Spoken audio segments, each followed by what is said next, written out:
Hello and welcome for a second time to Africa, the countryside of South Africa, just outside Johannesburg, for the second in our series with Credo Mutwa, the Zulu Sanusi, or shaman, as many people around the world would call him, the keeper of the history, the true history of Africa and the Zulu people, and the official storyteller, in other words, the carrier of the knowledge and the symbolic stories of the Zulu nation.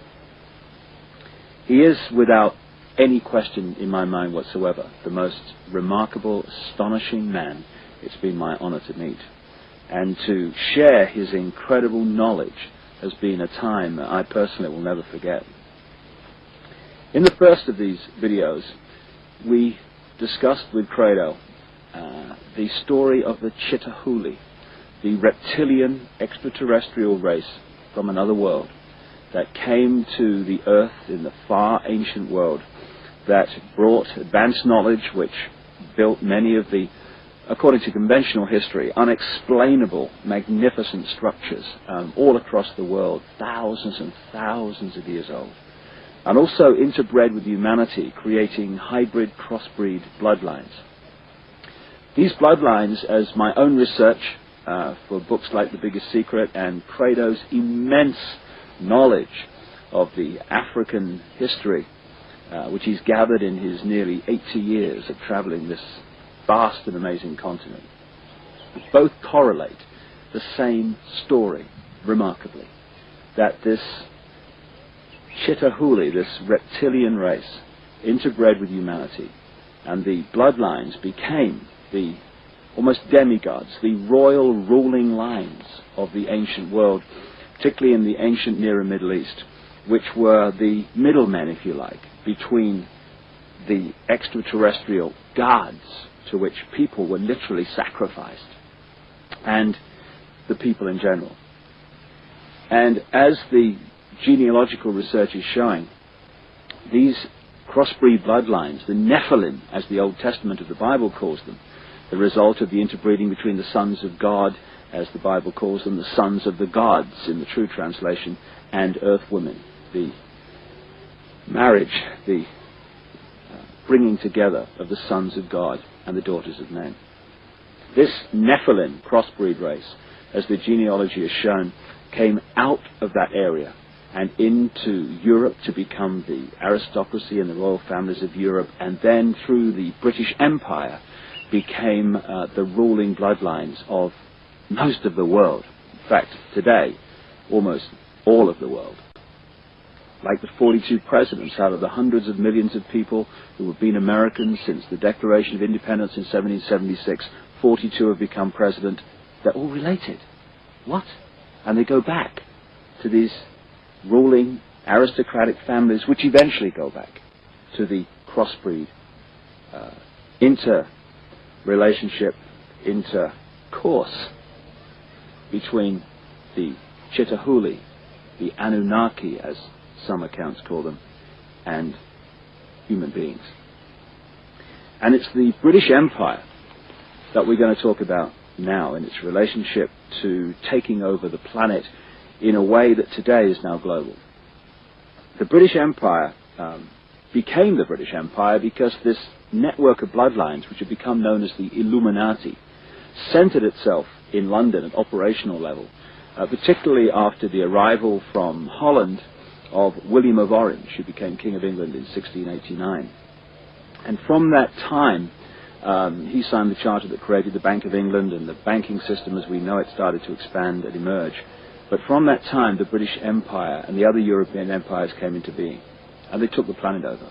Now, one immensely important area that they completely controlled and raped was the fantastic continent of Africa.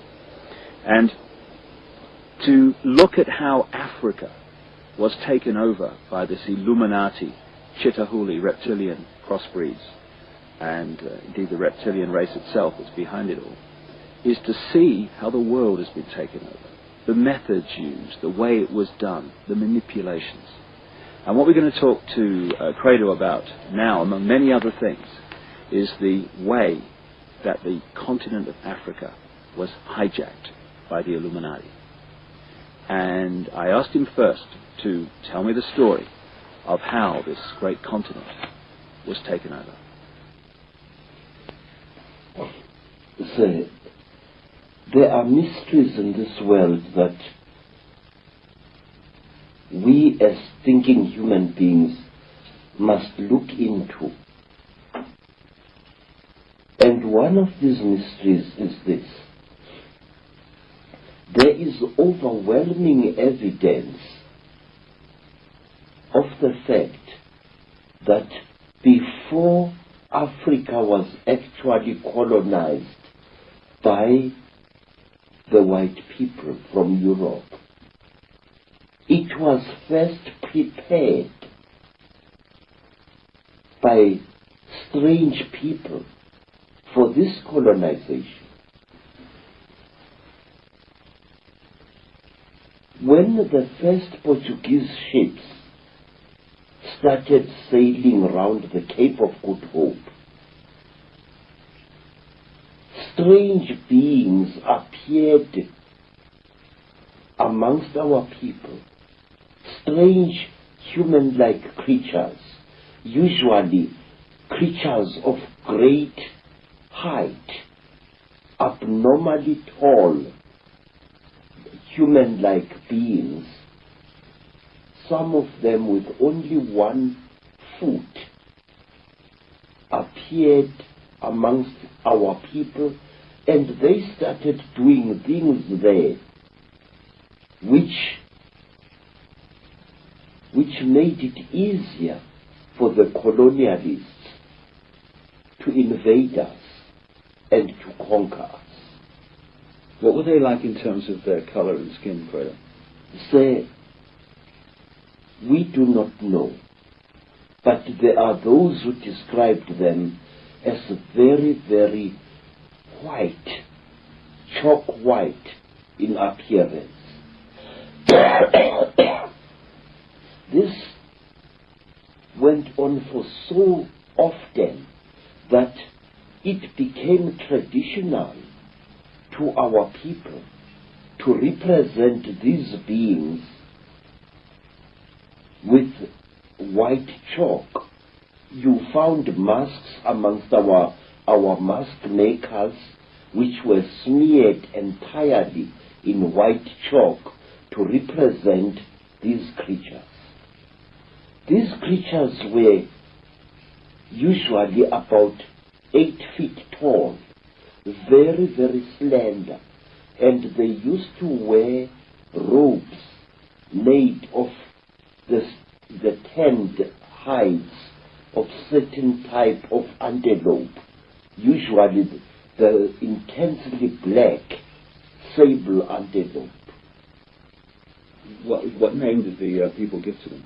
We gave them the name Izilo Zengubo, the beasts of the terrible blunt